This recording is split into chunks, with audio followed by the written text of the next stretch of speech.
Welcome to Blinkers Off with your hosts, Jared Welch and Aaron Halterman.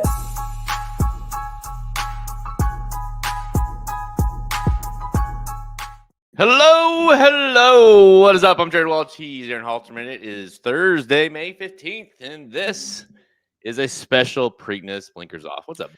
Yeah, what's up, man? Going to be a good show for sure. Big Preakness coming up. A little bit better than I thought it would be, so that's good. I think the field's fun, so should be a good weekend. Hopefully the weather kind of cooperates. Seems like it's going to be pretty good. Saturday, Friday's kind of what we get to worry about, but it's better than I thought it would be. I'll just say that. It kind of went from to being like, oh shit, this is going to be brutal, to Sandman's in. This is it's decent. And then I think now it's like, the Preakness itself is above average. Mm-hmm. From, obviously you would hope for the Derby winner. Past that, it's above. I mean, it's above average. Let's just pretend it's the Belmont. Like if this is a similar Belmont field, you're like, yeah, it's pretty decent. It's like not totally out of the question. And listen, I think it's shaping up. You have Journalism Connections who really want to run in all three legs. They've made that mention. Even if he doesn't win, I mean, we obviously don't know that, but they kind of just said if he makes a good account of himself in the race, then we do plan on running the next leg in the Belmont. So there's a very real situation where we have, at the very worst, the Derby and Preakness winners clashing in the Belmont, or at the very best, and at the very worst, like maybe if he gets beat on Saturday, maybe he runs as well as a Preakness winner. So I do think it is shaping up to have a nice ending to this Triple Crown at the Belmont. It should, yeah, and I do think it's a big time, like good news is what I should say, that journalism camp seems pretty keen on running in all three of the races. And dude, I thought from the very second they crossed the wire and they interviewed, McCarthy after the Kentucky Derby, it just felt to me like he had prepared this horse for a 3-race series, not the Kentucky Derby itself. Like he was already like, Preakness will be looking at it. And then like this week in articles, he's been like, Belmont will definitely be looking at it. So that is kind of refreshing to see. And, I told you this yesterday, and I was going to bring it up. And this is just kind of me reading between the lines, speculating a bit. They certainly didn't say anything like this. But doesn't it kind of, just reading between the lines, reading those quotes, kind of watching them a little bit, it's like, I think they're really surprised he got beat in the Derby. Talking about journalism. Oh, yeah. I mean, and that's what I was going to say. I think to the point of what you're saying is like they planned on running in the Preakness because they planned on winning the Belmont or the Derby, you know? So I think that was always the plan, to run the Preakness, because they assumed that they would win the first leg. And so, I mean, listen, I think you read the comments and the quotes and whatnot. I mean, there's no disappointment. I mean, other than the fact that they didn't win, but there's no disappointment in the idea of how he ran. It's not like we prepped everything right. We did it all the way we wanted, and we got to and he's like, he ran a dud. And even in those comments as well, we've talked a little bit about it on the show. It's like he's saying the same thing we said. It's like he's not blaming the track, but he certainly didn't say the track helped, and I think that is a little bit in the back of his mind as well, in terms of that race. But yeah, I think you're right. I think they totally thought they would win that race. Yeah, it almost feels like they're like, I can't believe we lost, and we had him ready to go for the Preakness, and that was kind of in our mind no matter what. And there's a little bit, again, this is all speculation and just kind of reading between the lines and trying to analyze these quotes. There's a little bit of feeling of me of like, we cannot wait to get him back out onto the track to wash that taste of loss out of our mouths, because we are so shocked that it happened almost, So, and I think that'll be really interesting to see, okay, will he kind of run and dominate? Will he kind of do what I kind of think he's going to do? And just like, he'll run that type of race again. And if it's good enough, he'll win. Like, will he not run well at all? Like, I think journalism is a very interesting story that's brewing because of what you said too. Yes, if he could come here and win, then you get the rematch there. But also it's like, what if he just kind of, he lost the Derby because of the factors that I'm not saying that's why, but maybe, the track or whatever. And He ends up winning 2 of the 3 legs. And all of a sudden you look back at this and go, oh, well, the biggest disappointment in the end was he didn't win the Derby. It wasn't that Sovereignty skipped. It was the best horse didn't win the Derby. Like, I'm not saying any of that is what is going to happen, but I think it's interesting that that's kind of the storyline now that Sovereignty kind of pulled out of this thing. Yeah, this is a big. I'll be interested to see what you think of this, because this is a huge race for journalism in a sense. We're gonna find out, I think, and again, it's maybe not totally fair because he is coming in off 2 weeks, and it's not the exact like horse you'd want. You know what I mean? Like if you'd rather have a couple more weeks of prep, but I kind of feel like this is the race. This is the pivotal race to kind of figure out, is journalism kind of what was built up all season, or is he still good? Like, I don't want to like shit on him. I like journalism a lot, just kind of slightly above average, and you know what I mean? Like in the right horse, like he's always going to run that good, really solid race, but can he get, you know what I mean? Like he's not that top tier, horse that we thought he was leading up to the Derby. I want to bring Ron's comment, because he said, so you think he might be in a Fleet Alex or Point Given? No, what I'm saying is what Jared just said, and I'm going to echo it. This is the race where we start to learn who exactly he is. He could be another, let's just throw out Epicenter, who couldn't get it done in either race. He could be like an Exaggerator, where he gets it done here, but then he can't go on and win the Belmont or whatever. Or he could be who, Ron, you just pointed out, in a Fleet Alex or a Point Given. That's the point. Like, this is where we're going to start to learn. And I don't necessarily know where he falls, Jared. I think he's going to win this race. We'll talk about it later, but I don't know who he is. I am not confident in saying he's any of those right now. Well, I mean, I think if he is, well, certainly if he's a Fleet Alex or Point Given, or he's winning. He's winning the race. Yeah, for sure. I think this is the kind of race that he should win, and I think the connections know that, which is why he's in it. But listen, you can't discount how tough it is to do what he's about to try, and then we've seen this, the stat that John helped us out with, during the post position draw, that and he pulled from DRF. It's like, it's just such a tough task to do for horses that have not that did not win the Derby. There's only been 3 times. This is just the 4th Derby runner-up to attempt it. In fact, but since 1960, only 3 horses of 40. That's 44 Derby runner-ups have won the race, and the last one was Exaggerator, who you mentioned. So it's not easy to do. And it's an interesting kind of aspect to think about, because it's like, hey, if you weren't good enough, and I say that loosely because I think he ran a good race, but if you're not good enough to win the Derby, what makes you think you can do it again? You can win 2 weeks out. And so that is a real thing, I think. And 3 of 44 speaks volumes to me. And we've seen a lot of good horses. Epicenter, you mentioned as well, being probably one of the better ones, at least recently.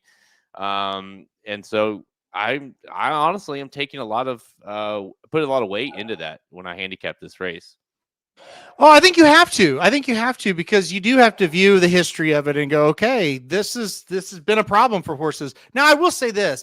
I don't view like Exaggerator, for example. I don't think he was like some kind of monster, and he was able to do it, and he was able to turn the tables on the Kentucky Derby winner, Nyquist, who was a little bit cooked. But bro, you remember that he kept getting the right tracks too? It was it kept raining every time. Yeah, he got up at the Haskell. He got at Santa Anita Derby. Like, what? You know what I mean? Crazy. Yeah. He was. I agree. He kind of got a lot of right things happen to him. But listen, let's just let's stop. Talking about the race and what could be. Let's talk about the actual races, because that's what we're going to do here. We're going to handicap and give picks for the 150th Preakness Stakes this weekend. Can Kentucky Derby runner-up journalism get the job done this time? Which horses are primed to pull off the upset? Find out right now. Let's go. Yeah, the comments are chirping already, Halterman. They're ready to get this thing going. Again, I think I'll echo it one more time. I think got saved a little bit. This race does share a little bit of anticipation yet again for a race that does not have the Derby winner in it, because I think a lot of people still believe that the journalism is the best horse out of the Kentucky Derby, and I also think he was the Derby. Well, I don't think he was the Derby favorite, and the second choice, which regardless of what you believe, Sandman is in this race as well. So there's still a lot of anticipation. I still feel like, even though we don't have sovereignty in the race. I think if journalism wasn't here, this would have been a disaster. And I think he saved it. And now, whether that means you should play him or not, that's not what I'm talking about. But yeah, kind of that intrigue of, okay, what's the deal here? And then there's enough intrigue in a couple of other ones to make it, I think, a really, minus the Derby winner, has to be a caveat when I say this, but a good Preakness, assuming, he was going to be out. Talking about sovereignty. Yeah, for sure. I mean, listen, it was bleak for a little bit, definitely shaped into form, 9-horse field. That's right. Race number, what is it? Race number 13. Are you going to bet the Arabian race next? Probably not this year. No. I've done it in the past. Do you have any Arabian horses you like that you've been following all year? No, no. They're kind of a thing of the past. Like, used to, they would run up at Delaware a lot, but I only see them at like Sam Houston now, and I can't even watch them because you can't watch those Texas tracks. So it's like, I don't know. Why do they even do it? It's such a weird thing. I don't know why they continue to do that. By the way, guys, I don't know if people know this. This is the last year that the Preakness will be ran at this facility. So this is the last year at what do they call Old Hilltop, and it's getting demolished. Needs to be. Yeah. And will be ran at Laurel, I guess, next year. And then supposed to be 2027, I believe, the new facility will be back for the Preakness. I don't know the full details of that, but I just kind of know this is the last one. So yeah, we'll see what happens here with the levy. Well, hopefully it doesn't fall over. Right. When the stretch run goes. But race number 13. It's the Grade 1 Preakness Stakes. We're $2 million, 1-1 and 3/16 miles for, of course, those 3-year-olds. The second leg of the Triple Crown, 8-5 morning line favorite, the same morning line favorite as the Kentucky Derby. Number 2, Journalism, looks primed and ready to go here.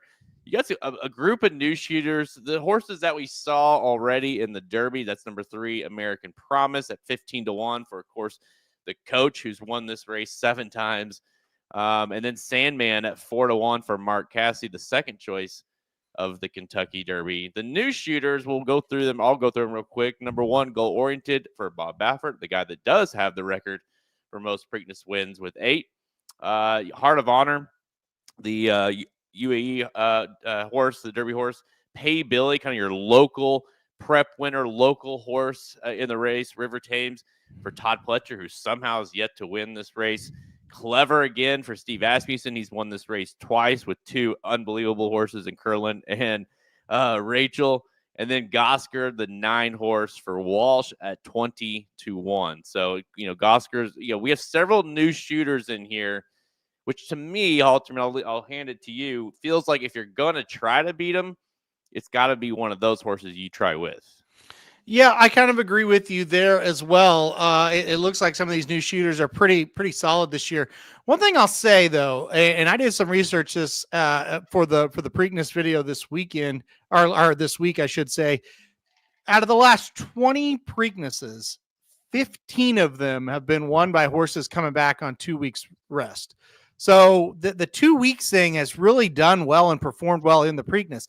Last year, there were 3 horses that were coming back on 2 weeks rest, and they ran 1, 2, 3 in the race. So, yeah, but that being said, the new shooters do kind of look like horses that are a little bit higher quality than normal. And then, I'm not a huge American Promise Sandman fan, really. So it kind of does lessen like those horses coming back. There's maybe not quite as many that you like. So look, I think it's going to be a fascinating race. I think the pace of the race is really, really going to be important. And you've got Goal Oriented, you've got American Promise, and you've got Clever again. I think all 3 of them want to run and go to the front. And that's going to be the key. Will this set up a hot pace? And will horses like Journalism and Sandman be the beneficiary of that hot pace? This feels like one of the better years. I mean, I didn't do the research like you did as far as like the 2-week layoff thing, but this feels like one of the better years that I can remember of the new shooter group. Meaning, like there's some nice, decent looking horses that are coming in as the quote unquote new shooters. Even a horse like Gosker, Clever Again, River Thames, who obviously we've seen a lot on the Derby Trail. Bypass could have ran in the Derby and bypassed to run here. And even Goal Oriented, a horse that's lightly raced, but it's Bob Baffert, and you've got to respect Bob Baffert here. So I do think there are some interesting horses that you can have some sort of confidence in. I don't know if confidence is the right word, but at least, hey, if I'm going to play against them, I like this horse. It's not like trying to play a bunch of local horses and things like that, or horses that can't win races. These horses, the Clever Agains, even the Goskers, Goal Oriented, they're winning races. They're winning races. They're just coming in. Even Pay Billy has rattled off a bunch of wins. So they're winning races. Now it's just a matter of can they compete with a horse like Journalism. We'll find out. But let's talk about the pace a little bit. The pace is always a key factor in any race, but certainly this one. And obviously, we always say that the Preakness tend to be the most accurate, although maybe not less that like this year with the Belmont being at Saratoga, but most like accurate is like, hey, there's not a lot of variables. The best horse lines up, typically wins this race. And when you look at this one, it feels like Goal Oriented, American Promise, and Clever Again. Those are your three. Even River Thames is a horse that has speed, but he kind of comes off of it. Those are your three, though. Who do those three? What do you think of those speed horses? Who drew the best? Well, I think Clever Again, because he's outside, and if they can get him to kind of relax, if they're going way too fast, he's going to have the easiest time of doing it. And if they don't go fast, he can just cross over and get the lead. So I think Clever Again, drew very well. I think Goal Oriented, if he breaks sharp, it's the shortest way around the track. So I don't think it's a horrible post for him. He also is one that on his debut, he came from out of it. So maybe he doesn't go. Some of the other ones do. Yeah. So I really think he didn't draw just horrible to get the rail, but Clever Again drew well. I don't really know if he can sit off or not. His first two races, he certainly didn't, but he didn't just like fly, right? He just kind of inherited the lead because he's fast. So, I think he drew the best. You were talking about like new shooters and how good they are. Goal Oriented is undefeated, trained by Bob Baffert, with Flavian Pratt aboard. Like that's pretty good for a new shooter if you want that option, right? You mentioned Clever Again. Yeah, okay. He lost his maiden race going 4.5 furlongs way back when. Forget about that race. Say that race was just like a workout, basically. He's 2 for 2 blowout wins, the all-time leading trainer in horse racing history with Jose Ortiz aboard. I mean, those are two options that are super good. Basically, two undefeated horses, more or less, with great connections. Yeah. And you're getting 5-1 and 6-1. That's kind of the point that you're making, and I wanted to kind of hammer home. That ain't bad. And not to mention, we got the Lexington winner in the race, and we've got River Thames 2 races back, lost narrowly to the Kentucky Derby winner. That's 4 good options and 4 horses that are not going to be the favorite. That's what I'm saying. Yeah. And I think, literally, I think those any of those horses will be at the very best third choice, right? Because I think Sandman and Journalism are going to take a bunch of money. Once obviously Journalism will, but yet again, Sandman will take money. And so I could see a case where one of the, whether it be River, Goal Oriented, even it might end up being third choice. Just kind of depends on how that money comes in on Sandman. But I think he's going to be that's going to be a huge factor in how that money comes in. But you're totally right. I think honestly, I'm with you. I think Clever Again drew great, comparable to the other speed, and I think he's the fastest horse in the race, the fastest front end horse in the race. I don't know. Like, we have no idea if he can rate. We've seen him run, 3 times, and he kind of rated sort of in the first race, but not really. We don't know. But I do think drawing where he drew, like, say he drew the one spot, say he reversed. Well, we know he's going. There's no doubt that he's getting to the lead. He's got to. With the 8-hole, Jose will be able to kind of dictate. Hey, listen, if for whatever reason goal oriented and Pratt don't really seem dead set on getting there, go. You got to go and take it. If they do seem dead set, or if American Promise seems like he has one thing in mind and that's going, then you have that ability to sit off of it a little bit as well. We know Sandman ain't getting out of the gate any quick, so you don't have, hopefully won't have too many issues. So I do think he'll be able to sit the perfect trip, whatever that trip may look like. Yeah, he definitely drew we could do either or if the horse will allow us to do it. Post is how I'd call that. You're right. Look, if he gets keen and he just wants to go, well, that doesn't really matter where you drew at that point. You're gonna go. So we'll just have to see how it shakes out there. But I do think how that sets up is gonna be just massive. And like a horse like River Thames, the 6, you mentioned he can come off of it, but he could also go if they kind of want him to. So it makes it a little bit murky. And another thing is, I think journalism has decent early speed, but boy, in this race, he projects to be back there, like 7th? And I don't know if that's exactly where you want to be unless it's really fast up front. So that'll be interesting to see where he's going to sit. Sandman's going to close from way out of it. After that, it's kind of like journalism. He's only really faster early than maybe the 5-pay Billy. And after that, I mean, he's going to be behind a lot of horses. And what's interesting about that is you're right. Maybe that may not be the ideal situation, or where they would like him to be in a race. But if they decide to use him a little bit, to get him in a better position early in the race, and a horse that's coming off the 2-weeker, could that take a little out of him in that stretch run? Could if he is sitting that position, does he have that same kick? That'll be interesting. That's another aspect that you have to consider.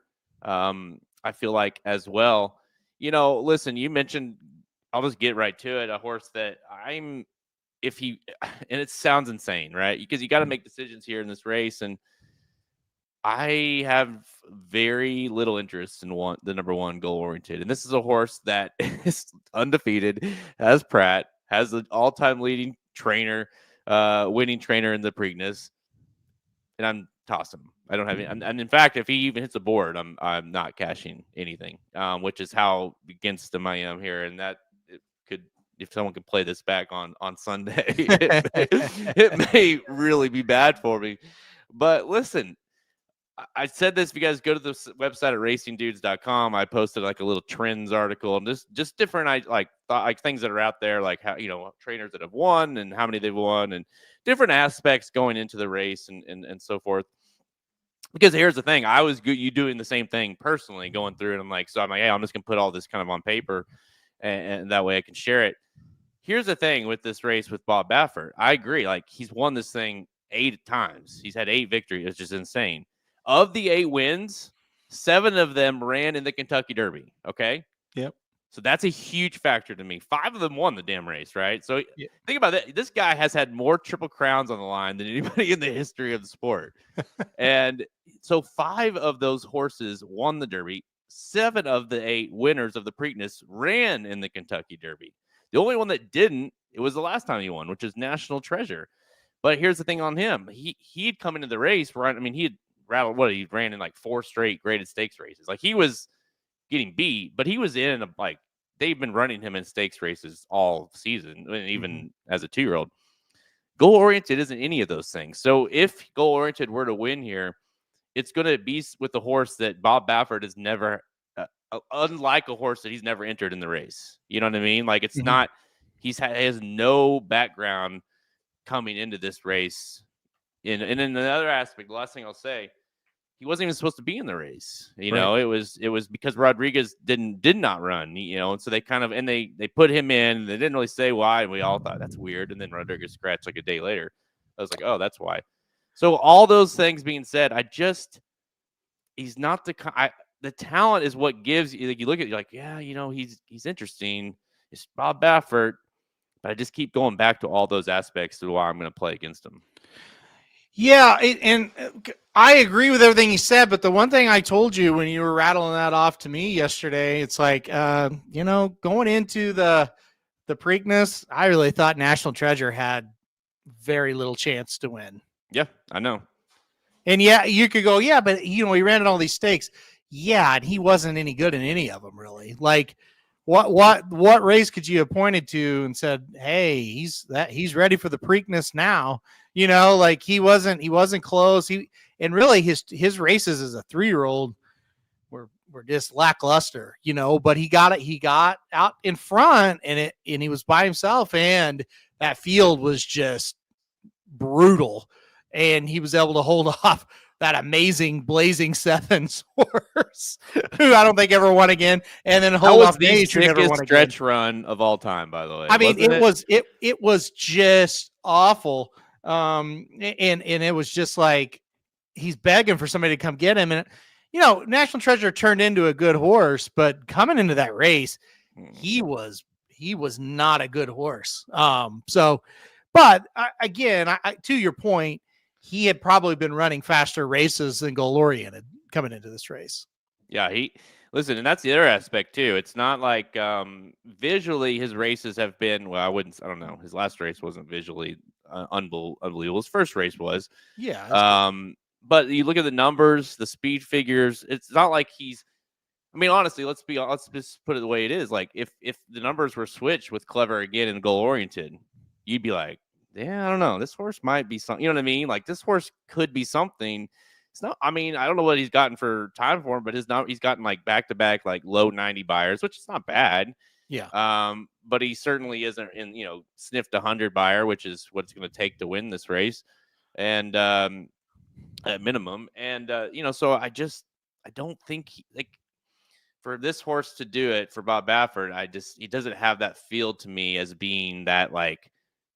Now, that horse that we've been talking about all spring, and now he's coming, boom, he's here. So again, it could backfire on me, but I'm not going to be using him. Yeah, I'll say it again. Like with Goal Oriented, I went into that race. It was the third race on Kentucky Derby Saturday. It was my biggest bet of the day on a horse, and I just was like, I think we're going to see something really nice. Think of it like this, Jared. I thought we would see maybe not exactly like Mind Frame when he was in the third race on Kentucky Derby Saturday last year, but I thought we would see a Mind Frame sort of effort. You know what I mean? Yeah. Where it's like, okay, second race, he runs really well. And maybe it's like, yeah, maybe not Preakness, maybe not Belmont, but maybe down the road we're going to see Haskell, Travers, Jim Dandy, this kind of horse. And he ran it, and he won, thank God. But I just kind of stepped away and thought, I kind of overrated him. He's not that good. And then he shows up here, and like my dad made the counter argument. He's like, look, first time going long. It was the first time he was on the slop. He still won the race. Maybe they didn't ask him to go all out because they were waiting they knew he was going to run in a few weeks or whatever in a bigger race. It's like, yeah, all true, but still, I don't know. Like he just didn't finish like a horse that I thought was like a superstar, So I'm kind of with you. I'm okay with saying, you know what, if he wins, I probably am going to lose. Okay, so let's talk a little bit why I'll talk about why I'm not using them, and that's because obviously there's 4 other horses I like more. We obviously will get to journalism. That kind of speaks for itself, but let's talk about some of the other kind of new shooters or interesting horses that we like. And I'll start with the 6 River Thames, who is a horse that honestly I knew the horse, but going into handicapping this race, I kind of felt like I was going to fade pretty hard. But the more I kind of looked at it and looked at him, I just kind of kept going back to, I don't think he can win. Let's put it that way. But I think he is all over the board in this race because I just think he's a really good horse. That plain and simple. I don't think he wants to go this far, but in the 2 races that he maybe didn't want to go quite that far, and that's the mile 16 Fountain Youth and the mile and 8 Bluegrass. I mean, he didn't completely embarrass. I mean, he ran hard, he tried, and so I do think he could get a piece of this thing. So underneath, I like him. I think just because I think he's a quality horse, but I just couldn't quite get there. Well, actually, I didn't have a hard time at all deciding if I wanted to pick him on top. I think he's one that I would not be shocked if he won. Like, I think he makes sense in this race.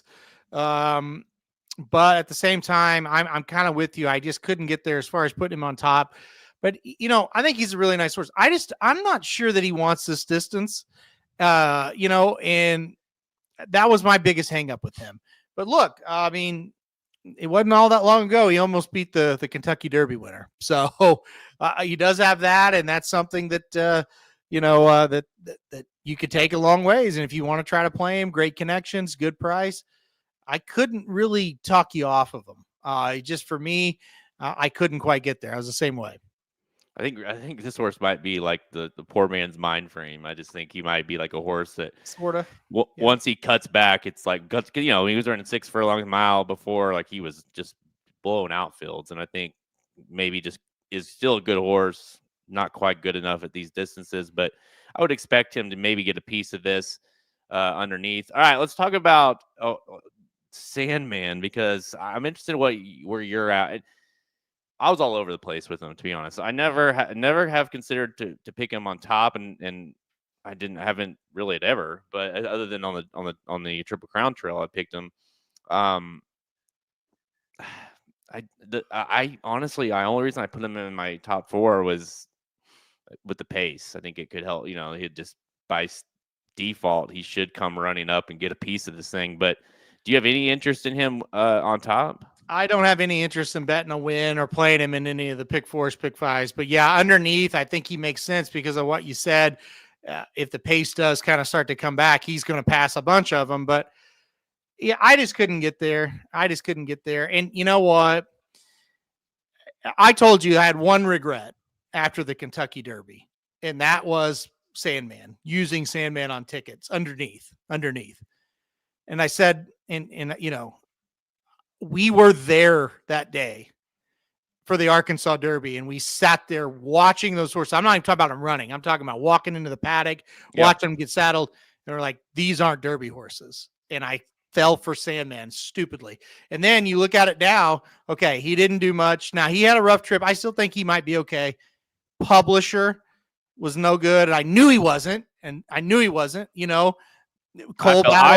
fell for him underneath. Yeah. Well, again, yeah, we both did stupid things and we knew better. And that's a thing. And we talk about this, even in racing, even when you win, like we won, pretty well for the Derby and the Oaks Day. Really, we did great, but you still are look back and you go, that was dumb. Why did I do that? That's so stupid. Wasted money. And you're right. You fell for Publisher. I fell for Sandman. Coal Battle. We knew all along he's good, but that's it. Like, he's not that level.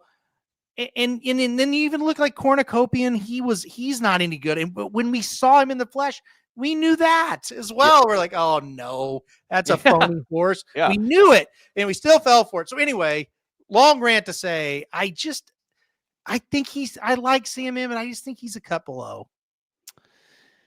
I think. Yeah, sorry for the rant there, but no. But you take out the Arkansas Derby, and obviously it's hard to do that because he deserved to win. The pace melted down, and he won. But he is kind of what you're describing.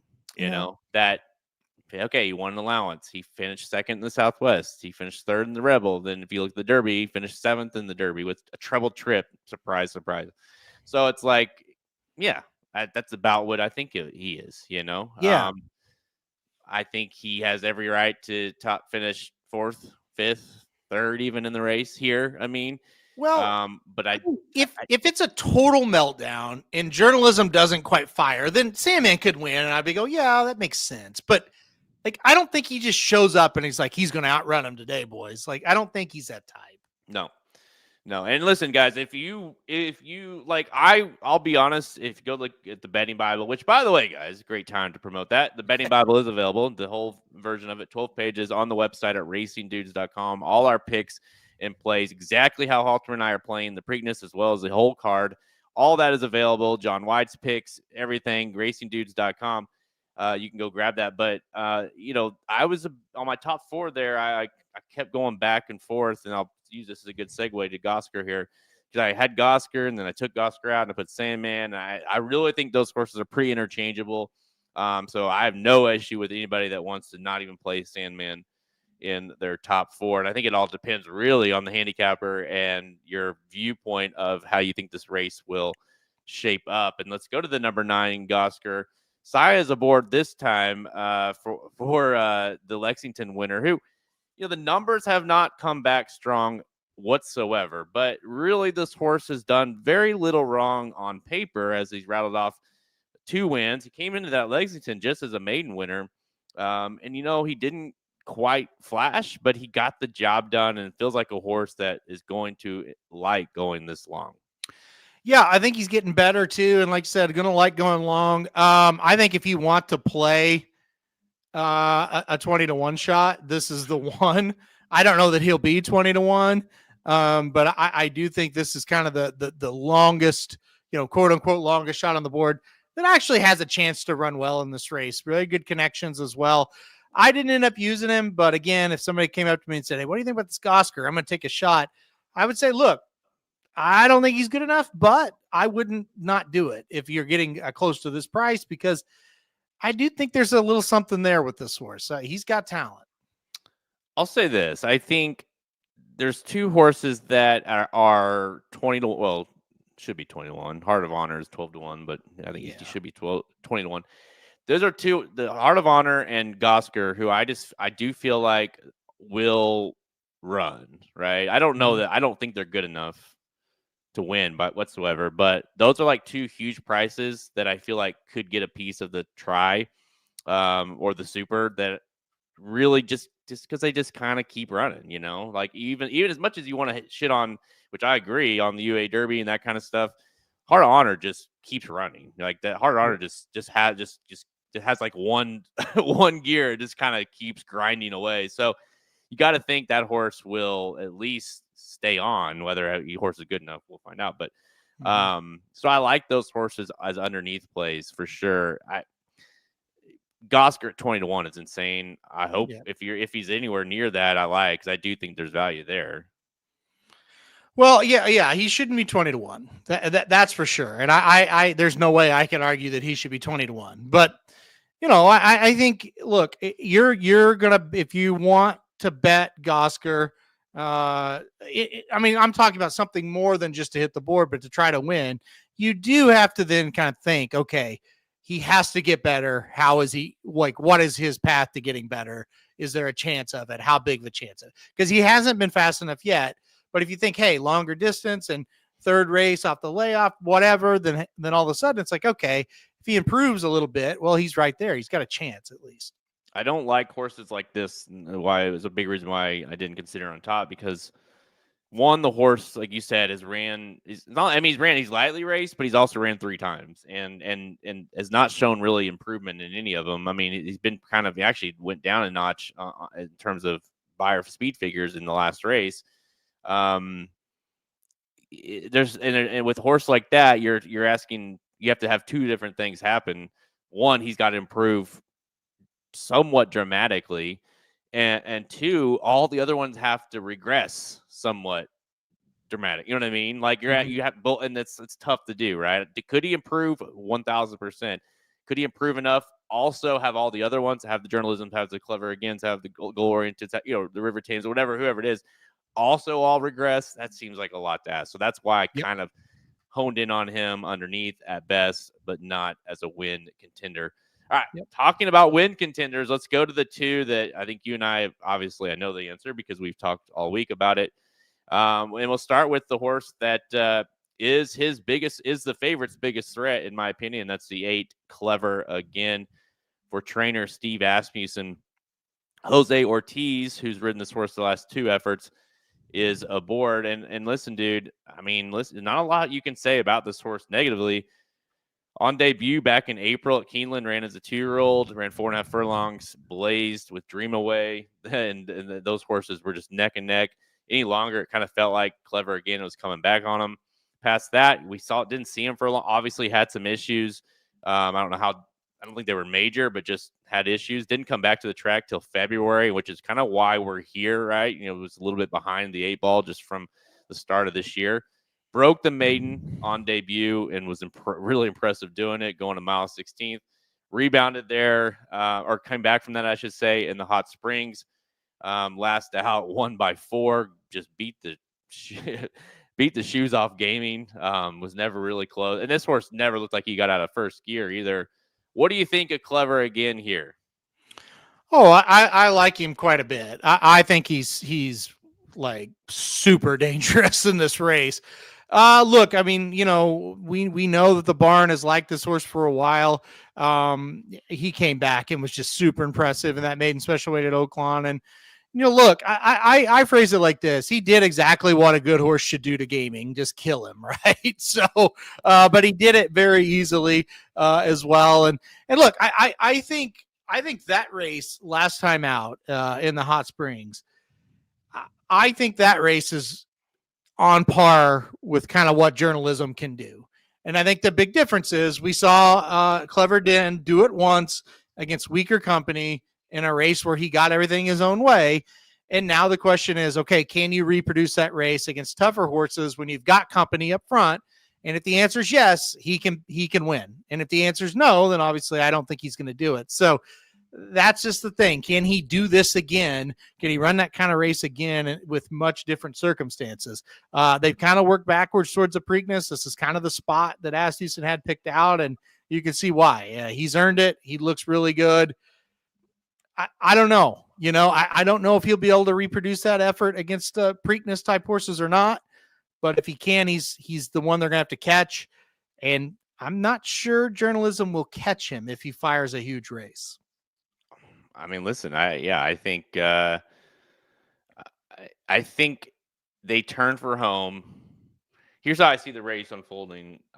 Whether he's on the lead or he's set right off of the lead, but I think they turn for home, and it's Clever Again on the lead, and then we'll see journalism wherever he's at making his move, and it's just a matter of can he get to Clever Again? I think that's the question I have in my mind. If anyone else past those two win, then I'm gonna miss everything because I think it's between those two. I'm gonna say if River Thames wins, I won't be like disappointed because I do think talent wise he's got it in him. Okay, but take him out. But if journalism or Clever Again don't win and it's not the 6. I'm going to be really disappointed because I just feel like those 3 are really can be good horses. And maybe the River Thames is going to be a sprinter, but I think he's got talent, right? If they don't win, it's kind of just like, that just was disappointing. Yeah. No, I mean, that's fair. I mean, I wouldn't say, for me personally, I'm going to be disappointed with my bets, but I wouldn't be like, if River Thames wins, I'm not going to be like, wow, I never saw that one coming. It's because he's shown it. Like he's got ability. Exactly. And again, he worked his way in my top 4, again, into the top 3 technically because of the talent, right? So I can't sit here and say I'd be completely shocked. If Goal Oriented wins again, I wouldn't be shocked as Bob Baffert, obviously, but I also would be like, you know what, this group just isn't very good. Then if he, if journalism was tired or whatever, because if he got the job done over these, then whatever.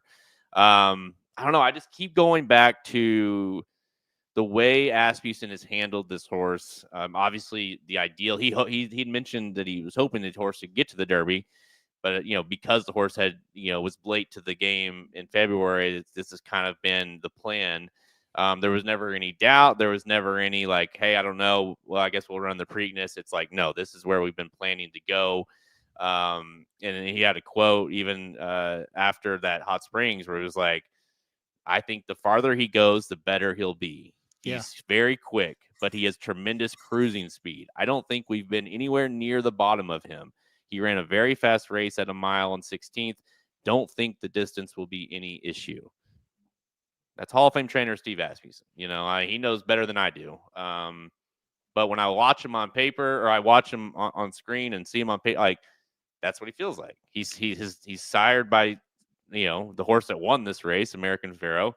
He's bred to run. I know he hasn't done it yet, but I think the distance will be just fine, and I think that he could run them all off their feet. I think he could as well. I think he very well could. I will not be shocked if that happens. I'm with you. I just feel like it's a 3-horse race, and then I cut it down to a 2-horse race because I'm just skeptical that the 6 can get the distance. And I'm with Asmus. You look at the breeding, you look at the way this horse runs.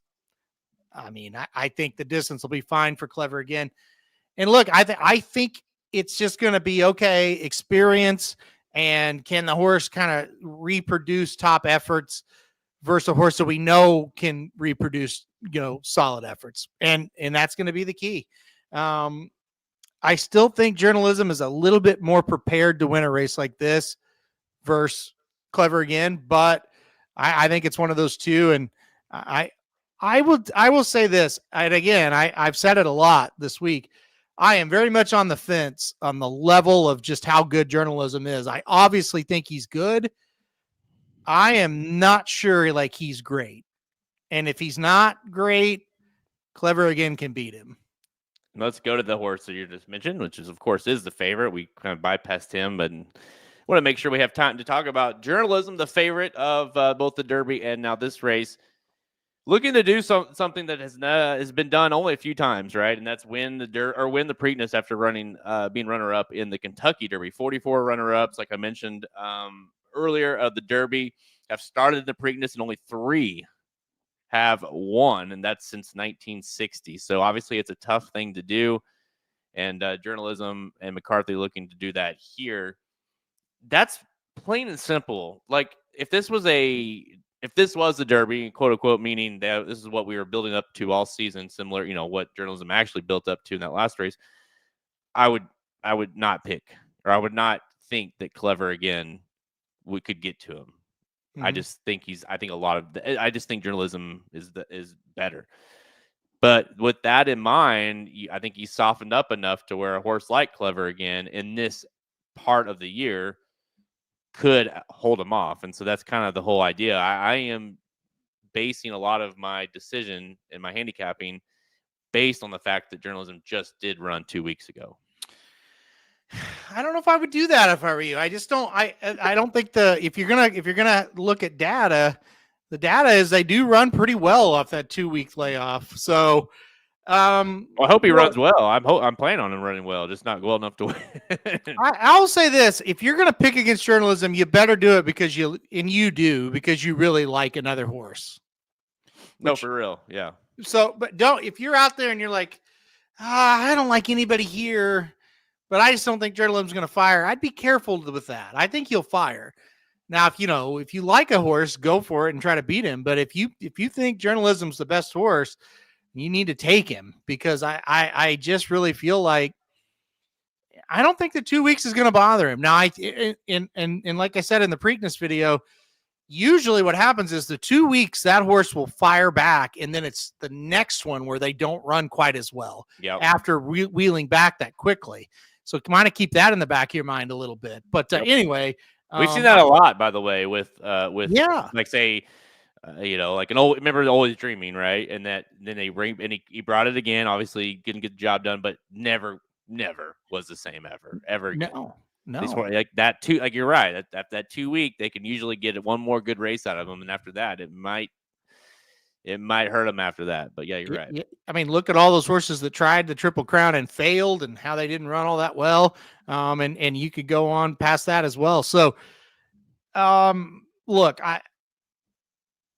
it's a weird situation, because I am just not sold that this horse is some kind of monster. I just feel like if he was, he would have won that Derby.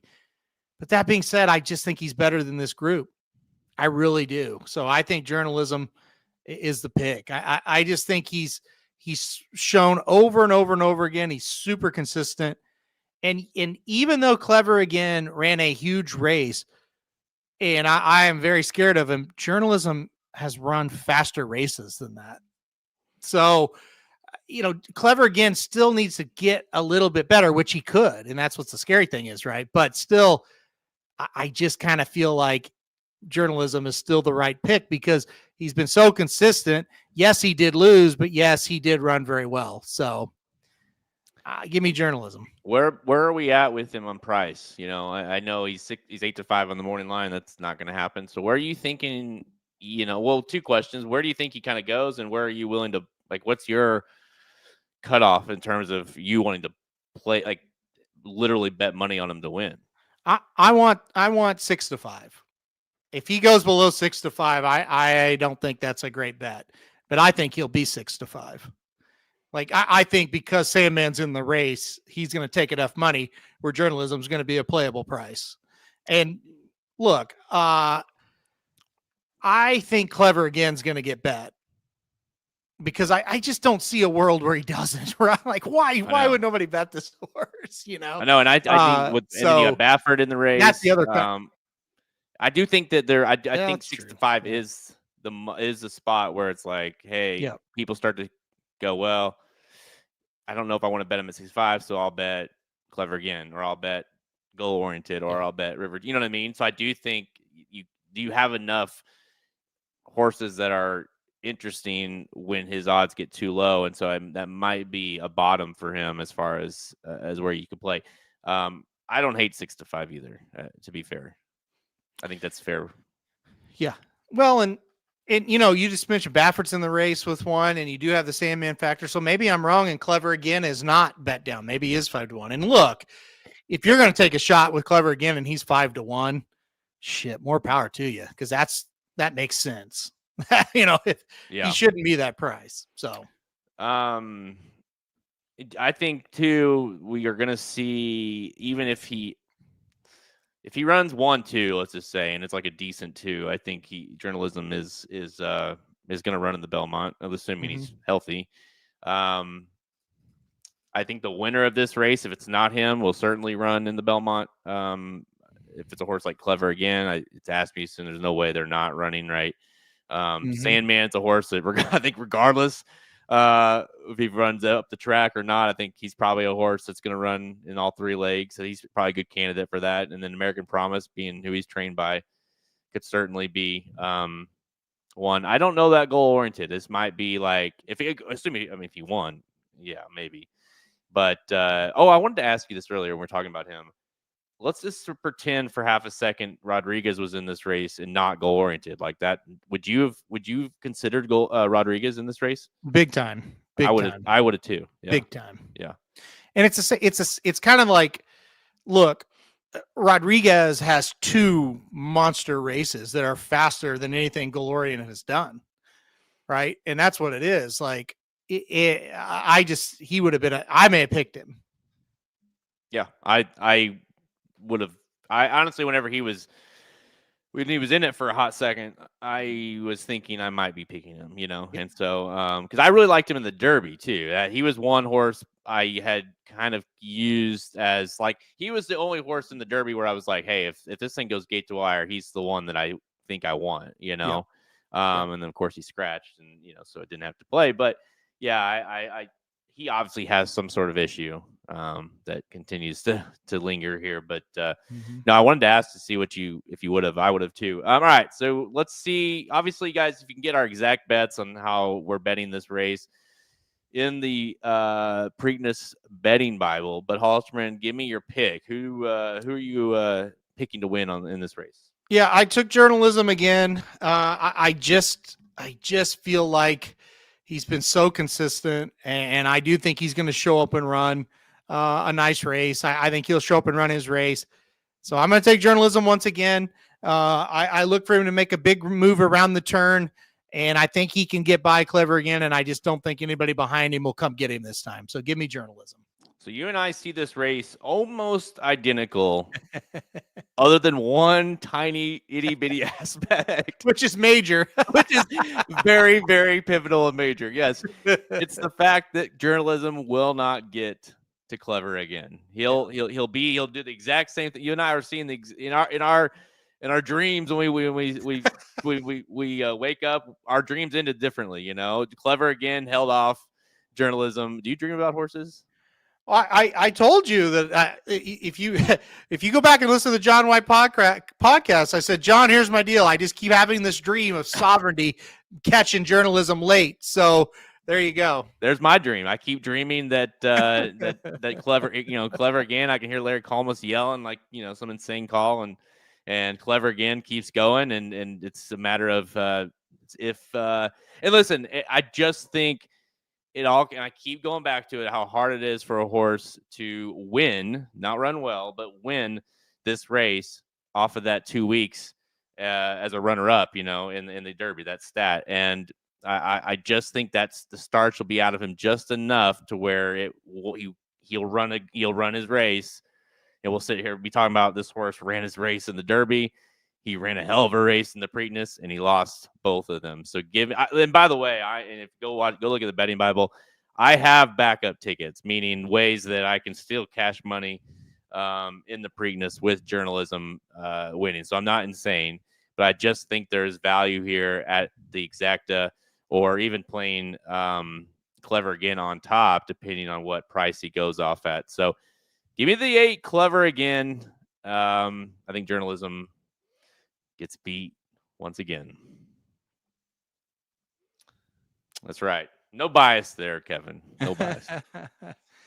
Now, look, I think you have good reasons. I just I don't know why, but I just can't get fully like bought in that journalism is a horse that's getting ready to rattle off 3 or 4 in a row here, like Haskell and all that. I'm not.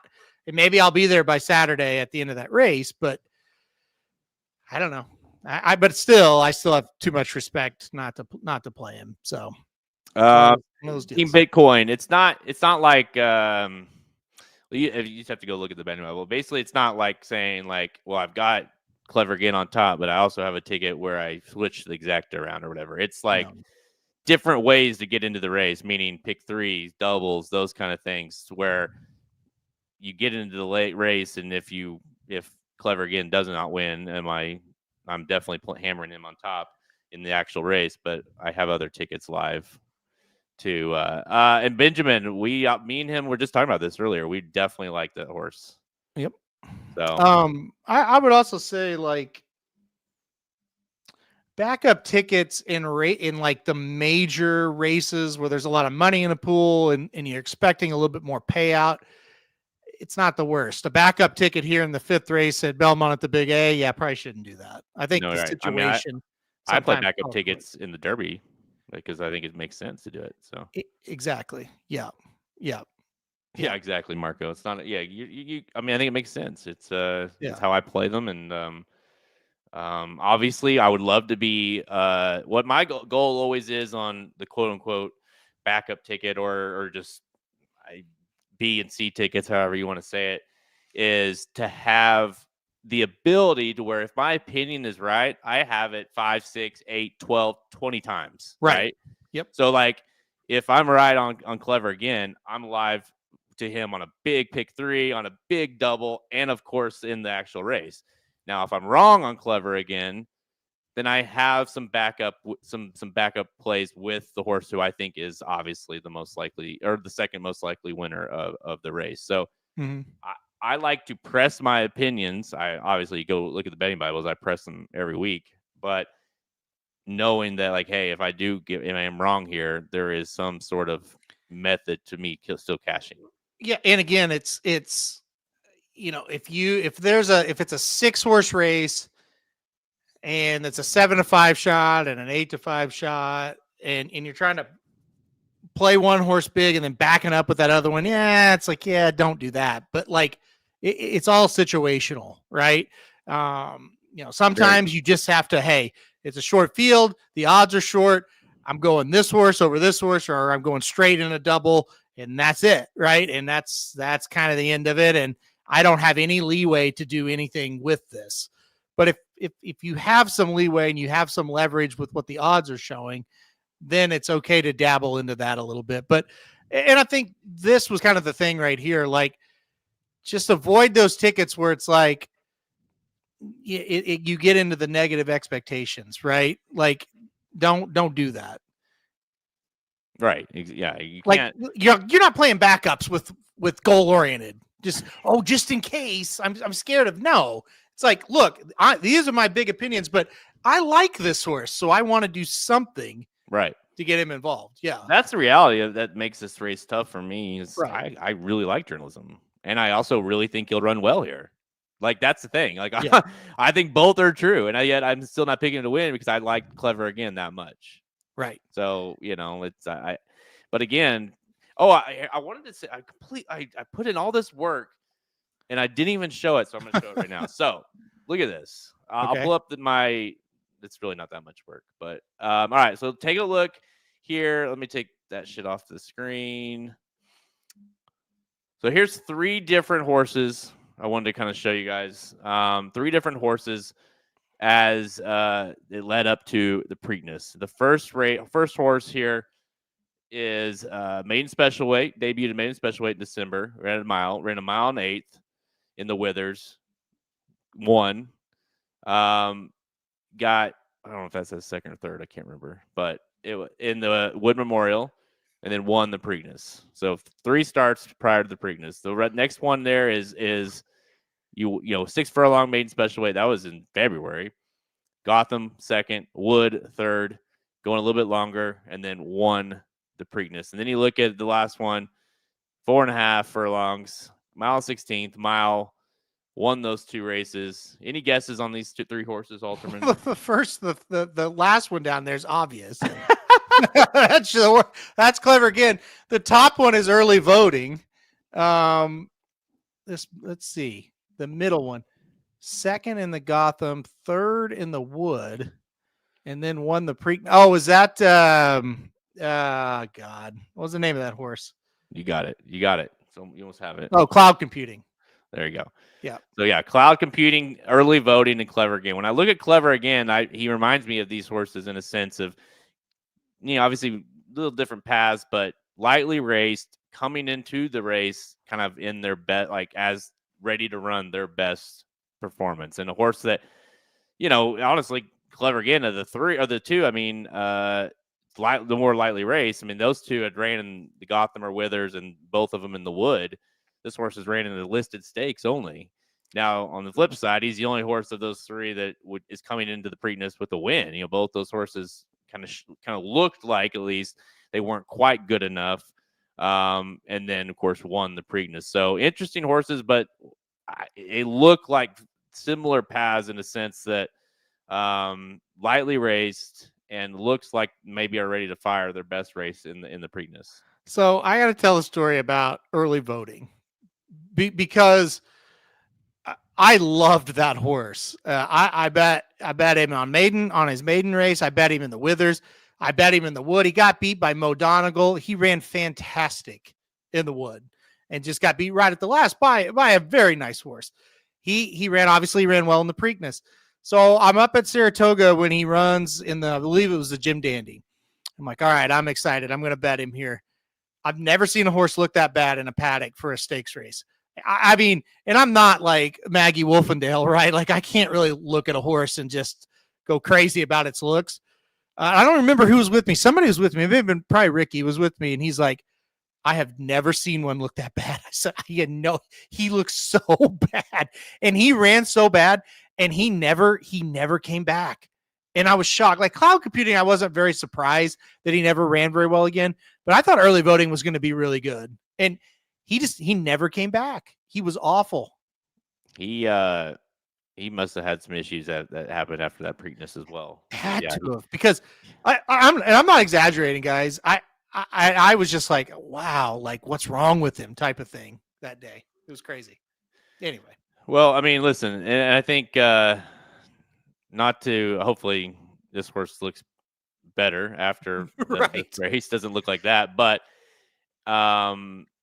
he you know, both those horses were trained by Chad Brown as well. But and that's the other thing too is like Asmussen's won this race twice. Look at the horses that he won this race with. Oh, I yeah, mean, I monsters. think you could have trained both of those horses and won Yes, this race. I could have. I definitely. In fact, didn't he just get like? It wasn't like he got Rachel like 10 days. Yeah, before the he got her Preakness? right after the Kentucky. Yeah, Oaks. right after the Oaks, right? Yep. So they Mhm. and so like, Yep. this is a different kind of horse as far as it would be a different kind of horse for him in terms of winning this race. But yeah, I just I don't know. He kind of looked your mind when I was handicapping, and I kept going back thinking of those two horses. So I wanted to kind of document that. But I do think there's some similarities in terms of how they're coming into the race. Yeah, no, I totally agree. They look very similar, and that's kind of the trend that Chad Brown set, right? He almost did it again with Blazing Sevens as well. So he's been very good at that. Yeah, it became a thing, right? Where it was like, well, that's yeah. Chad Brown's Preakness horse. That's his Preakness. You look at the, yeah, Yep. he damn near did it with Blazing Sevens, and Blazing Sevens was that the horse? Let's see. Well, he had no kind of resume. He was bad. Did he almost? No, it was a different horse. What did he? I can't remember, but did he run in the Bluegrass? Maybe. I think he maybe was third or fourth. Then I don't know. I can't remember, but his resume was not. No, great. No, I couldn't use his on for that example. It's not good. Somebody, I want to bring this up real quick because it's just kind of funny. Like when we were talking about Coal Battle, there was somebody in the chat that brought up is like he was never bred to go this distance, right? So this is what's funny, and the commenter was correct, but so really early on in the Derby Trail, and I don't know who it was. I'm not even trying to make fun of this person, but somebody made a video or was on a show or something breaking down pedigrees, and they were breaking down Coal Battle, and they said he's really bred really well to go long, and so everybody was saying, oh yeah, he's bred to go long, he's bred to go long. So then Stillman interviews Ryan, our pedigree guy that we had for a while, and he comes on and he's like, he's not even bred to go like a mile hardly. Like he's already outrunning his pedigree. This is before he went a mile and an eighth. He's like, I'm surprised he went a mile 16th and won. I'm like, okay, that's very interesting because that's different from what everybody was saying. And that video got so much hate because that word was already out from this other person. And I don't even know. I don't care about it. Right. But it was like, this guy's an idiot. No, he's totally bred, blah, blah, blah, all this stuff. And then it turns out that, you listen to his reasoning. He's like, oh no, maybe he's not. And then ever since he's went past a mile 16th, he's went backwards. So it's interesting how that worked out. But anyway, I thought I'd point that out when we had time. That is interesting. And it turns out sometimes people don't know what they're talking about on YouTube, right? So you never know. Be careful who you're watching. Make sure you stick with Racing Dudes. We provide all the top-notch and analysts. Hey, listen, do you think that do you think Clever again, if he were to, do you think he has to win in order to run in the Belmont? Or any, for that matter, any of these other ones other than, say, journalism? I think if they both run, I think if you just show like a really good account of yourself, I think they could go on. I don't think it's like a must win. I think it's just a must run really well. And if that really well run finishes second, then I think they'll still think about it. Like with Clever again, like if he shows up here and he shows he can compete at the high level, say he wins or he loses by half. I mean, yeah, he could go on, and why not? I mean, he's lightly raced. Why not try it, right? Yeah. Well, here's the thing too. I think sometimes people, and I don't know why really. I mean, I understand why sometimes they do, but for whatever reason, I feel like a lot of the things that people saying about this horse are like, he doesn't want to go this far. Like he's like, what makes you say that? He ran on debut as a 2-year-old in April, going 4.5 furlongs. They all do, or at least a lot of them do. And then where does Asmussen debut him? At mile 16th on his return. So obviously they had the intentions of running this horse long, right? And then the only reason he ran the mile was because it was a prep for this, right? It was a listed stakes at Oaklawn. That race fit the bill, and here we go. So I've never understood the mindset from some people being like, well, he hasn't gone this far, and I don't know if he wants to. It's like, well, I think they've been wanting to run this far all along. Well, I think they ran in that race at Keeneland because you look at the bottom of the pedigree. Galileo is the dam sire, right? So a lot of times those horses that run those early April races at Keeneland, they go over to run at Ascot if they win. And so I kind of think they kind of thought, he's fast and maybe that they were going to take him over there with that pedigree on the bottom with the turf. Right. So that was kind of my thought on that. And I mean, the pedigree also says he could run 2 miles. Yeah. So, I mean, I mean, you could always sit here and debate whether he can do it or not, but you never know until they try it. And let's say this horse, it was March, we were talking about this horse, and he was getting ready to run in the Risen Star going 1 1/8. I wouldn't have any doubt that he could do that. Right. So, well, it's like our good friend Samich always talks about the horses with question marks, and sometimes those are the ones to play. Yeah. And he's got some, in terms of distance, we just don't know, right? With River Thames, he's like, we kind of feel like we don't think he can go this far, right? Like, kind of, I mean, even if you are wrong in this race, you at least have some data to be like, I don't think he wants to go this far, right? Yeah. You don't know that with this one. You have no idea with this one. No. And with, like I said, the 8's got a pedigree that says, yeah, I probably can do it. The 6 is questionable. I'm not saying it's impossible, but it's questionable. It was a worry when he debuted even. It's like, do you claim this horse in the fantasy league? I don't know if he can go that far. He ends up being a good claim, obviously. But, yeah, he gets caught by Sovereignty in the Fountain of Youth when the trainer was sitting there right before the race going, Sovereignty's not ready to run today, really. Run is like best, and then he wins, obviously. And then, Burnham Square, East Avenue. Look, Burnham Square, I think, is an okay horse, but boy, I just feel like that was River Thames. He was right there to win it, and he just couldn't finish the deal. So, yeah, there's reasons to be a little bit skeptical. Yeah, and I think, obviously, that race probably made them skeptical of the connections themselves, right? Yes. I think after that race, we're like, well, hey, let's not go to the Derby. Let's maybe give her, our best shot would be the you know what I mean? Yeah, and I think that was smart. Yeah. Yeah. But it's not like we're just believing that. It's like literally the owners said, no, we're not trainers, and no, we're not going to do that. I want to ask you something, speaking about distance. And Shotty brought this up to me. She has a theory on journalism. She thinks he got exposed as being a little bit distance limited in the Derby. What do you think about that take? No. Yeah, I didn't necessarily agree either, but I also looked at it and go, well, he never had been passed before until he went this far. So maybe. I mean, his breeding has no question. In my opinion, it looks. I didn't look at that race being like, well, distance kind of got him. In fact, I think it looked worse than it did because of how Rispoli let up off of him, and you could kind of, if you watch that back, it's like, Bieza about got him. Well, it's true, he did. He also, Rispoli almost damn near fucked around and lost second place in that race because he let up too soon. Yeah. So I didn't look at that. I think he ran a very tough race and had some issues early in the race, and I didn't look at that way at all. No. Yep. Okay. I didn't either, but I did go back and watch it, and it's like, man, maybe, I don't know. I mean, and this is the thing too, we won't know.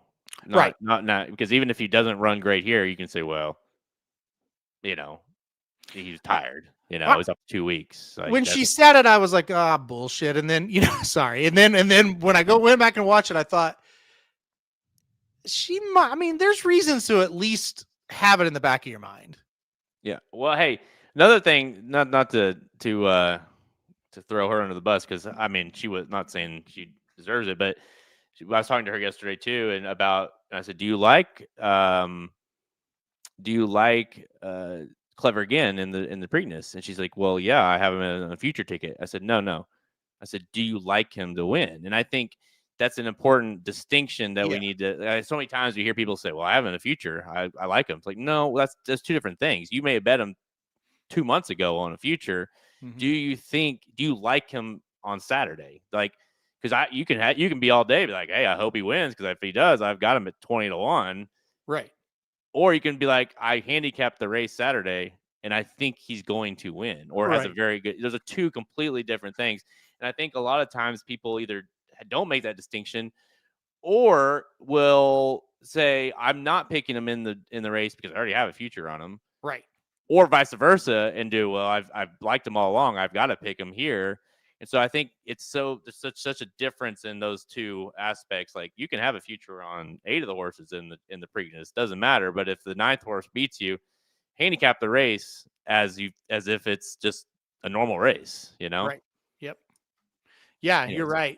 You're right. And I think what tends to happen, especially with the Derby, like you'll talk to 3 or 4 different people, and it's like, you're like, who? Like, what are you talking about? And it's always, well, I've got a future on him that I bet in January. And it's like, oh, yeah, say that first, So yeah, I get it. But yeah. And look, I think both things we're talking about are definitely true, and look, I think if you've got a future on him, you got to be feeling pretty good. I'd say that. I that's why, like, I haven't really gave out picks before the fields come out, this year, or I started 2 years ago, because you never really know until they all get on the same page together and you're looking at it, Yeah. Because on the draw show, everybody was like, well, who do we pick? And it's like, guys, all the past performances data that I use isn't even out yet. So for sure. And then there's always horses for me that I either like and then don't end up liking, or vice versa, after I really look at the race in a as in them together, and I fell out of love with Sandman in a little bit on as far as win tickets in the Derby, fell in love with Sovereignty after the fact, after the past performances came out. In this race, I kind of went into it not really liking River Thames, and I started to kind of like him more as I handicapped the race as an underneath play. So yeah, I think it's easy to go in. It's like, again, if you're like, well, I've had him as a future all season, I'm gonna pick. It's like, well, no, don't do that. Yeah, don't do that. Be awesome if you cashed on him and you're right. Yeah, but well, journalism, for instance, doesn't give 2 shits about your future wager. I mentioned exactly what you said on the Derby recap video. And I said, here's just side note. The old me never would have cashed the pick 4s and the pick 5s around the Derby, whether it be the pick 4 that ended in the Derby or the pick 4 and pick 5 that ended the 2 races after the Derby. So the old me never, ever would have cashed it, because I was so disappointed in Sovereignty after the Florida Derby. The old me would never have played him. But I said, you always are learning, whether it be betting or handicapping.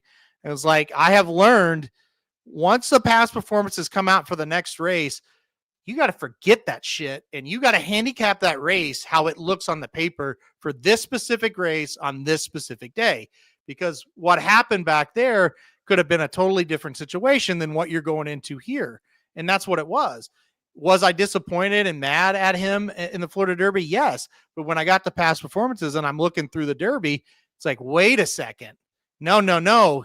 Forget about that shit. This is totally different. It's going to be a tremendous pace in this race. He is going to have a nice setup. The horse that beat him isn't in this race here. Yeah. The horse that he has to beat is going to move sooner than him, and he's going to have him as a target. You need to play him. I would have done that because I was immature. And that's the flat out truth. Just mad, immature, and fuck this horse. And that is stupidity. Yeah. And that was me for a long time.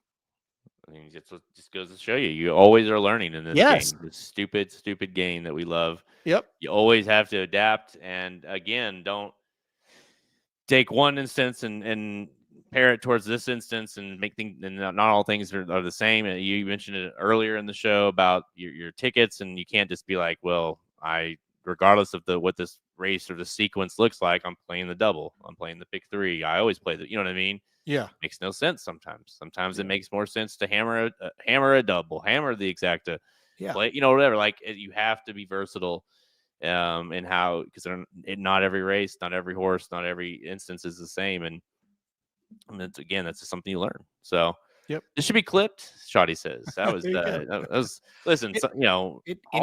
He's right. This is that emotion is really bad when you're handicapping, and that's any sport. He's right. Ron's right. And I'll even, to echo what he said, we were sitting at Oakland that day for the Arkansas Derby, and we were watching with the Von Hemels in their table, and we were watching the Florida Derby. And I told you, I think like right before the race, I was like, hey, listen, I obviously I bet on him. I had him pick Sovereignty, that is.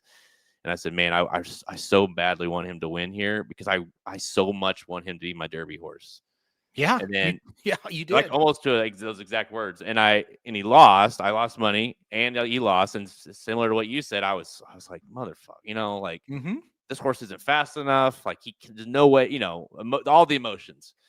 And no, and if you would have even the next day, you'd be like, hey, Jared, do you think you're gonna pick Sovereignty to win? Have to win the Derby, or I'm like, no way, no chance. Nope. And then as I started handicapping it and got closer to the race, and the day, the past performances came out, and I'm like, nope.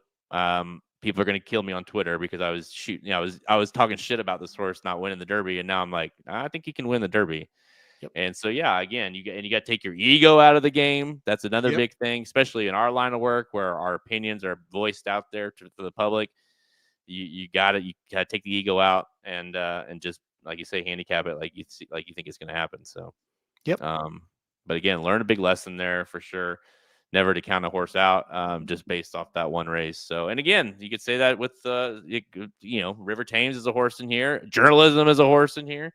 That you can't hold it against them in that last race because this is a new race. And so I think it also matters so bad. Like Sovereignty was such a huge trainer play for me, really. Like if it was trained by a lot of different people, I may have not gone there, but with who he was trained with, I was like, you know what, that was not the race that he was supposed to win anyways. So just the kind of just reading Mott's comments and being like, he's like, I don't know what the hell happened in that race. He's like, okay, so he's better than this. Mott was really just not distraught, but he was just like, I don't know what happened there. So. Yeah, for sure. Yeah. All right, guys, that's all the time we have. So make sure you head on to the website at racingdudes.com to get our free picks for the Preakness, as well as those premium selections for the Preakness day, as well as the race itself. Remember to go get that betting Bible. It's just click that button at the menu at racingdudes.com. It says Get Racing Dudes Premium. And the betting Bible is available right there for you. $39.95 is what it costs to buy that right now. But if you subscribe, a lot of people are subscribing not just before the Derby, but before this race, because now we're, May 15th. If you just do a 30-day subscription for our premium picks, it starts as low as $70. You get all our betting Bibles for free with that. So you'd obviously get the Preakness one. You'll also get the Belmont. For all you math majors out there, the Belmont falls within 30 days. And so you'll get that one for free as well. So you get 2 betting Bibles for free as well as that subscription. On top of that, yes, thank you, Shoddy. The second annual Racing Dudes, I don't know what it's. I guess what is this one going to be called? That was the Derby. This Racing Dudes. Belmont, I guess. Yes, it's the Belmont, but will be ran. So basically, all you got to do, if you guys aren't familiar with this, we ran a race on Derby morning for our subscribers. So we randomly drew 20 subscribers from the list of our total subscribers. Those 20 were entered in a kind of virtual race. It was just a randomizer thing, but of course was running, and we literally gave out $1,000 in cash to the winner of that. And we're going to do it again on June 1st. So all you got to do is be a subscriber. So there's so many reasons to be a subscriber right now over at Racing Dudes. Hopefully, Shoddy's horse, if you can get in the race, you know, qualify again. Hopefully, your horse has a little bit better showing. Maybe the surface will be a little different for you this time, Shoddy. So never got a call. I called her Red Route Shoddy. That's what. Never saw her. Back of the pack and stayed there. Yeah, literally never saw that horse ever. I don't think. Our boy Douglas. I hardly ever saw Douglas either in the race. Yeah, he was. That was one of those horses that he was just pumped that he qualified for it, you know. And then they forgot that he actually had to run in the next race. So. But it was a ton of fun. I called the race, and we had a bunch of people watching, and then it was actually a lot of fun. So go to racingdudes.com and subscribe. All right, we're on Twitter at racing_dudes, Instagram, and Facebook. You can find all episodes of Blinkers Off by visiting our podcast page, Apple Podcasts. Make sure you hit that YouTube and hit that like on YouTube, hit that notification button, and subscribe as we got tons more content headed your way. We'll be live as well on Preakness Saturday. I will probably start off by myself. You know how that went last time, guys. And then Haltern will join. Will you join before the race starts? No, I will start. I'll be like, when is the race? I have no idea. I don't either. I'll be on at some point after the race. Okay. I've literally no clue what time the race is. I know I'm only on 2 hours. But I don't know exactly when the race is versus when I'm on. So I don't know the answer. The race is at 6:01 Central. Okay. Well, I'll be on 6:01. Yep. 6:01 Central. What the fuck? Why are we doing 2 hours? Yeah, I'll be on at 7. So you'll be nice and sauced up again. I don't know if I can last till 7. You know, let's be honest. You can do it. You guys saw what happened last time. Listen, I passed out in Halterman's guest bedroom. You did. I'll say this. I could hear you because you were downstairs, right? So I got done. Which, by the way, 4 hours, I'll never do that again. It's too long. But anyway, got done. I can still hear you talking. And I was like, okay, I'll get on there. I was shocked at what I walked into. Not many people. You couldn't be prepared for that. Yeah. Because here's the deal. We've drank together a lot. I've seen you in a lot of different states, right? And you drinking is one thing, but what we got that day that doesn't come out very often. Well, it was a perfect storm, you know. Yes, yeah. When I got in there and you were talking real slow, and I was like, "Oh, he's fucked up." I was watching because everyone was giving me shit, so I watched some of it back, and not like the whole thing, but I'd like clip it. I'd be like, "All right, let's look at the beginning." Then I went to the middle, then I went, and I was like, "Oh yes, I was drastically getting worse as the live went on." You gotta remember too. I had literally 15,000 people in the live. All my horses that needed to run ran. Yeah. I was psyched. I was already drinking before it started. Yeah. I hadn't eaten lunch. There was just a lot of aspects that played. Then I cashed and all this stuff, and I'm excited. And then after that, it was just a blur. I don't really. I remember us going to eat, but not like. I don't remember really what I ate. So I thought it was fantastic. And like I said, I think. Now, I don't know if you're down for it. I think you've made a new tradition for yourself. Well, when they started take a shot. Yeah. And I just took the bottle and just went. I was like, oh, that was a bad move. Oh, it was. Listen, I kept thinking, okay, we need to get off here, but it was too funny. I was trying to get you to stay on. Yeah, that was. And then I remember you you stayed because you were upstairs, so we just talked that way on there. And then as soon as we logged off, you came running downstairs. I think I gave you a big bear hug, and I was just like so excited. So yeah, weird. People that think we don't do this, or we're just schmucks that try to make money and all this. No, we are legitimately insane about horse racing, and that was fun. So it was fun. Fun day, fun night for sure. Yeah. Halterman, we're which probably would have been a better move because Heather, I think, really pushed to eat in, and you didn't feel great. So it was let's eat in. And then I think you were like, no, let's go out. And I'm like, yes. Yeah. Yeah.